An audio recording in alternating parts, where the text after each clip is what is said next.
दुनिया में कामयाबी दिलाने वाला अगर कोई सबसे बड़ा शब्द है तो वो है लगन। जब हम बाज की तरह आसमान छू सकते हैं तो मुर्गे की तरह क्यों उड़े? कल की तैयारी आज से नहीं, अभी से करिए। बिना मेहनत किए ऑप्टिमिस्टिक होना आलस कहलाता है। अधिकतर लोग बेहद ऑर्डिनरी जीवन जीते हैं और मर जाते हैं। नमस्कार दोस्तों, मैं सोनू शर्मा। सफलता के सीक्रेट हम सिर्फ इंसानों से ही क्यों सीखें, पक्षियों और जानवरों से क्यों ना सीखें, जो हर दिन जिंदा रहने के लिए शिकार करने या शिकार होने से बचने के लिए जंगल में जूझते रहते हैं। जानवर कितने चतुर होते हैं, क्या हम यह समझने लायक चतुर हैं? और तो और जानवर इस धरती पर तब से हैं जब मानवता का कोई अस्तित्व भी नहीं था, और जब इस धरती से मानवता का अस्तित्व मिट जाएगा तब भी इस धरती पर शायद जानवर ही रहेंगे। आज के इस वीडियो में प्रकृति से पैदा हुए अनेकों पक्षियों और जानवरों में से 3 शानदार जीवों से सीखने की कोशिश करते हैं। सबसे पहले ऊंट। मैं हमेशा मजाक में कहता हूं कि ऊंटों और इंसानों के बीच सबसे बड़ा फर्क यह है कि ऊंट पूरे हफ्ते बिना पिए काम कर सकता है और इंसान पूरे हफ्ते बिना काम किए पी सकता है। हम सब ने यह सुना है कि ऊंट को रेगिस्तान का जहाज कहते हैं, पर क्या हमने कभी यह सोचने की कोशिश की कि क्यों आखिर ऊंट रेगिस्तान का जहाज है जबकि घोड़ा ऊंट से बहुत तेज दौड़ता है? पर हम घोड़े की तारीफ में ऐसा कुछ नहीं कहते। आज समझते हैं क्यों। दोस्तों, दुनिया में कामयाबी दिलाने वाला अगर कोई सबसे बड़ा शब्द है तो वो है लगन। मतलब जब बाधाएं आपके रास्ते में आती हैं तो भी आप रुकते नहीं और अपनी दिशा में चलते ही चले जाते हैं।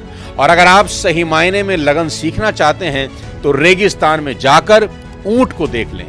दूर दूर तक फैला हुआ रेगिस्तान, चेहरे पर और आंखों पर पड़ते गर्म रेत के थपेड़े, पानी का नामो निशान नहीं। सुबह से शाम तक अंगारे की तरह तपती रेत पर 30-40 मील दूर चलना, और इससे भी बड़ी बात, अपनी पीठ पर 200 किलो का वजन लाद कर चलना, और सिर्फ एक दिन नहीं, भगवान न जाने कितने दिनों तक।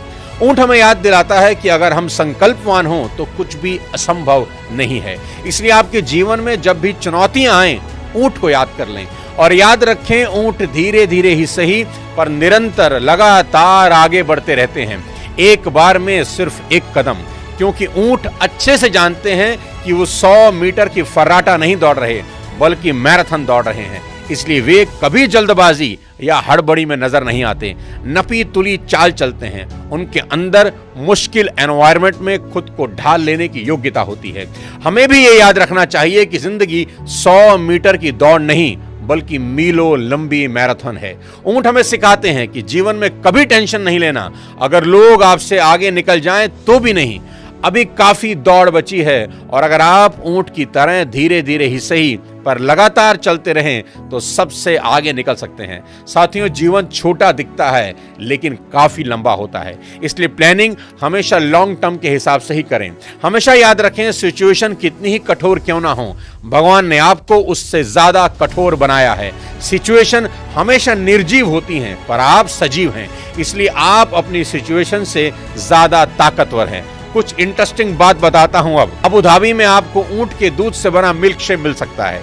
ऊंट के दूध में गाय के दूध से ज्यादा विटामिन सी और लोहा होता है। इसका इस्तेमाल कजाकिस्तान में टीबी के साथ कई बीमारियों के इलाज में भी किया जाता है। ऊंटों का इस्तेमाल युद्ध में किया जाता है क्योंकि उनके करीब आने से घोड़े डर जाते हैं, क्योंकि घोड़ों को ऊंट की गंध से डर लगता है। हमारी भारतीय सेना और बीएसएफ के जवान राजस्थान के रेगिस्तान इलाकों में पहरा देने के लिए आज भी ऊंटों का इस्तेमाल करते रहते हैं, यानी वो हमारी पहरेदारी भी कर रहे हैं। अब बात करते हैं कुदरत के बनाए सबसे अनोखे पक्षी बाज की। सबसे पहली चीज सीखें, यदि जीवन में आप बाज की तरह आसमान छूना चाहते हैं तो आपको मुर्गों का साथ छोड़ना होगा। एक शानदार कहानी से समझते हैं। मुर्गी पालने वाले को एक रोज बाज का एक अंडा मिला और उसने इसे मुर्गियों के दड़बे में रख दिया। समय बीतने पर बाज का बच्चा भी मुर्गी के बच्चों के साथ पलने लगा और खुद को इन्हीं की तरह मुर्गा समझने लगा। मुर्गे केवल कुछ ही दूर तक उड़ पाते हैं, इसलिए उस बाज ने भी कुछ ही दूर तक उड़ना सीख लिया। एक दिन उस बाज ने आसमान में एक बड़े पक्षी को उड़ता हुआ देखा, बड़ा इंप्रेस हुआ। उसने आसपास की मुर्गियों से पूछा, वह कौन है? तो मुर्गियों ने जवाब दिया, वह बाज है, पक्षियों का राजा है, आसमान में रहता है, हम तो जमीन पर रहते हैं क्योंकि हम तो बस मुर्गे हैं। उनकी बात सुनकर वह बाज पूरी जिंदगी मुर्गे की तरह जिया और मुर्गे की तरह ही मर गया, क्योंकि जीवन भर वह खुद को मुर्गा ही समझता रहा। साथियों, ये कहानी बहुत ऑर्डिनरी है, लेकिन इसमें गहरी सीख है। अधिकतर लोग बेहद ऑर्डिनरी जीवन जीते हैं और मर जाते हैं। उन्हें एहसास ही नहीं होता कि उनके अंदर बाज के बच्चे की ही तरह कई योग्यताएं छिपी हैं, जिनको वो कभी इस्तेमाल ही नहीं करते। किसी ने खूब कहा है कि कब्रिस्तान संसार की सबसे अमीर जगह है, क्योंकि यहां आपको सभी आशाएं और सपने मिलेंगे जो कभी पूरे ही नहीं हुए। वो पुस्तकें मिलेंगी जो कभी लिखी ही नहीं गई। वो गीत मिलेंगे जो कभी गुनगुनाए ही नहीं गए। वो एक्सपेरिमेंट जो कभी किए ही नहीं गए। और ये सब इसलिए हुआ क्योंकि वो शख्स पहला कदम उठाने से पहले ही डर गया। दोस्तों, जब हम बाज की तरह आसमान छू सकते हैं तो मुर्गे की तरह क्यों उड़ें? बाज हमें सिखाता है कि हमेशा विजेताओं के साथ रहें। 10,000 फीट की ऊंचाई पर आपको कोई दूसरा पक्षी कभी नहीं मिलेगा। अगर कोई दूसरा पक्षी होगा तो वो बाज ही होगा। बाज कबूतरों से दोस्ती कभी नहीं करते। वे छोटे पक्षियों के साथ नहीं उड़ते, क्योंकि उनको कबूतर या दूसरे छोटे पक्षियों के साथ उड़ने के लिए नीचे आना होगा, क्योंकि बाकी पक्षी ऊपर नहीं आ सकते। दूसरी चीज जो आप मादाबाज से सीख सकते हैं वो है कंफर्ट जोन। मादाबाज अपने बच्चों को कंफर्ट जोन से बाहर निकलने के लिए मजबूर करती है ताकि वो उड़ना सीख सकें। जब बाज के बच्चों का उड़ना सीखने का वक्त आता है तो वो माँ घोंसलों से पंखों और नरम घास की आरामदेह परतें हटा देती है ताकि कांटों और नुकीली टहनियों की चुभन से चूजे डिस्कम्फर्ट में आ जाएं और घोंसला छोड़कर उड़ने की कोशिश करें।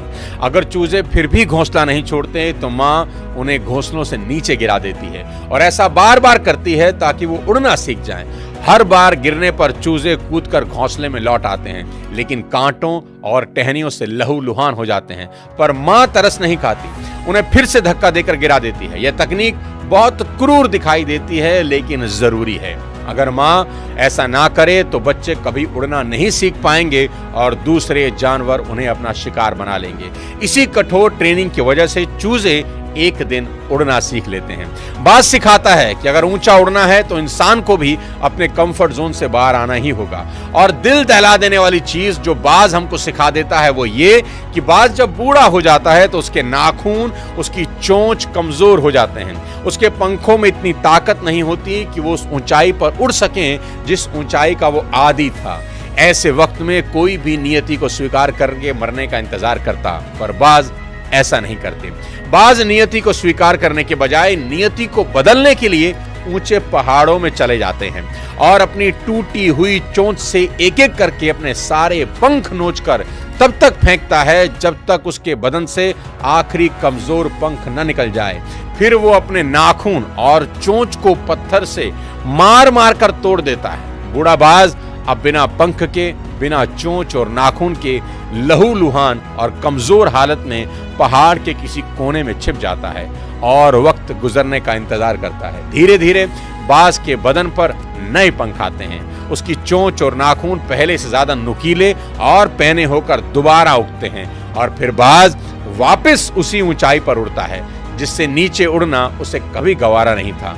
जिंदगी में ऊंचा उड़ने की ख्वाहिश रखने वाले भी अक्सर सोचते हैं कि हम कमजोर हैं, हमारे पास ताकत कम है, हमें लगता है सब खत्म हो चुका है। पर यही वक्त होता है जब हम अपनी आदतें, अपनी कमजोरियां नोच कर फेंक दें, अपने नाखून और अपनी चोंच यानी कि हुनर और ज्ञान को पैना करें और खुद को एक तकलीफ दे प्रोसेस से गुजार कर एक नया मजबूत इंसान बना दें। साथ ही वीडियो के आखिरी भाग में सीखते हैं कुदरत के बनाए शायद सबसे छोटे जीव चींटियों से। चींटियां कभी हार नहीं मानती। आप चींटियों को मसल सकते हैं क्योंकि भगवान ने उनको कमजोर शरीर दिया है, पर भगवान ने चींटियों को इतनी मजबूत विल पावर दी है कि आप उन्हें बिना मारे रोक ही नहीं सकते। ध्यान से अगर आप उनको देखें, वो एक लाइन में डिसिप्लिन के साथ अपने लक्ष्य की तरफ बढ़ती हैं। आपको कभी चींटियां दिखें तो आप उनके रास्ते के सामने उंगली रख दीजिए, वो आपकी उंगली को पार करके अपने गोल की तरफ बढ़ जाएंगी। आप उनके रास्ते में पेन, पेंसिल कुछ रख दीजिए तो वो उस पेन, पेंसिल को पार करके निकल जाएंगे। यहां तक कि अगर चींटियों के रास्ते में पहाड़ भी आ जाए तो वो पहाड़ को भी पार करके अपने लक्ष्य की ओर बढ़ जाती हैं। आज तक किसी ने ऐसी चींटियां नहीं देखी जो बिना अपना खाना लिए वापस अपने बिल में चली गई हों। दूसरी बड़ी बात जो हम इस छोटे से जीव से सीख सकते हैं वो ये कि भविष्य के बारे में सोचना। चींटियां गर्मी के मौसम में सर्दी के बारे में सोचने लगती हैं। खाना लाओ, वापस लाओ, यही एक सिद्धांत है। Take the food, bring back, take the food, bring back. वो पूरी गर्मियां काम करते करते गुजार देती हैं क्योंकि उन्हें पता है कि वो सर्दियों में बाहर नहीं निकल सकती। चींटियां सर्दियां आने पर रोने में यकीन नहीं रखती, चींटियां सर्दियां आने पर ढोने में यकीन रखती हैं। अपने वजन का 20 गुना उठाने वाली ये चींटियां सर्दियों में भी खाली पेट नहीं रहती क्योंकि उन्होंने पूरी गर्मी इस मौसम की तैयारी की है। एग्जाम कल है, आज पढ़ूंगा, प्रेजेंटेशन परसों है, कल बनाऊंगा, मंडे से शुरू करूंगा, 1 तारीख से शुरू करूंगा। ये बहाने हमें चींटियों से भी छोटा बना देते हैं। एग्जाम आने वाला है, ये 1 साल पहले आपको पता होता है, तो फिर 1 दिन पहले का इंतजार क्यों करना। चींटियां बनिए, कल की तैयारी आज से नहीं अभी से करिए। सबसे बड़ी सीख जो आप इस नन्हे से जानवर से सीख सकते हैं वो है दिस शैल टू पास। जब सर्दियों का मौसम आता है, इंसान की हड्डियां कांपने लगती हैं, तब ये चींटियां खुद को ये याद दिलाती रहती हैं कि सर्दियां चली जाएंगी, ये वक्त गुजर जाएगा। चींटियों से मिली इस सीख से ये सीखा जा सकता है कि लाइफ में ऑप्टिमिस्टिक होना कितना जरूरी है, लेकिन बिना मेहनत किए ऑप्टिमिस्टिक होना आलस कहलाता है। चींटियां जानती हैं कि सर्दी का मौसम कुछ दिनों का है, पर जब वो खाना इकट्ठा करती हैं तो 2-3 महीने का सोचकर कभी इकट्ठा नहीं करती। वो इतना खाना इकट्ठा करती हैं जितना कर सकती हैं। वो आने वाली मुसीबत की तैयारी मुसीबत की स्ट्रेंथ के हिसाब से नहीं करती, वो अपनी स्ट्रेंथ, अपनी लिमिट के हिसाब से तैयारियां करती है। यहां सीखने वाली बात यह है कि सामने क्या होने वाला है, अच्छा बुरा जो भी, आपको बस अपना संपूर्ण समर्पित कर देना है। आपकी कोशिश, आपकी मेहनत में कोई कसर नहीं होनी चाहिए। लक्ष्य छोटा हो बड़ा हो, हमेशा जाओ और अपने मैक्सिमम लिमिट को छूने की कोशिश करो। आज कई इंसानों की बुरी हालत इसलिए है क्योंकि हम जानवरों की तरफ कभी सीखने के इरादे से देखते ही नहीं, वरना प्रकृति की बनाई हर संरचना हमें कुछ ना कुछ सिखा सकती है। जिन जानवरों को हम छोटा और तुच्छ समझते हैं, उन्हीं के बारे में मिसाल देते हुए हमारे शास्त्रों ने हमें सलाह दी है कि कौवे की तरह चौकन्ना रहो, बगुले की तरह ध्यान लगाओ। एक कौवा कंकर कंकर जोड़कर पानी को उसकी तलहटी से खींचकर अपनी चोंच के बराबर ले आता है। एक बगुला मछली के शिकार के लिए टकटकी लगाए घंटों देखता रहता है और एक कुत्ता जरा सी आहट होने पर उठ जाता है। ये गुण अगर इंसान अपने अंदर ले आए तो वो किसी भी फील्ड में कुछ भी करना चाहता हो, दुनिया की कोई ताकत उसे अपना लक्ष्य हासिल करने से नहीं रोक सकती। साथियों, उम्मीद करता हूं आज का ये वीडियो आपको पसंद आया होगा। अगर पसंद आया हो तो चैनल को सब्सक्राइब कर दें, वीडियो को लाइक कर दें और शेयर कर दें। अगले किसी और वीडियो के साथ फिर आपसे मुलाकात करूंगा।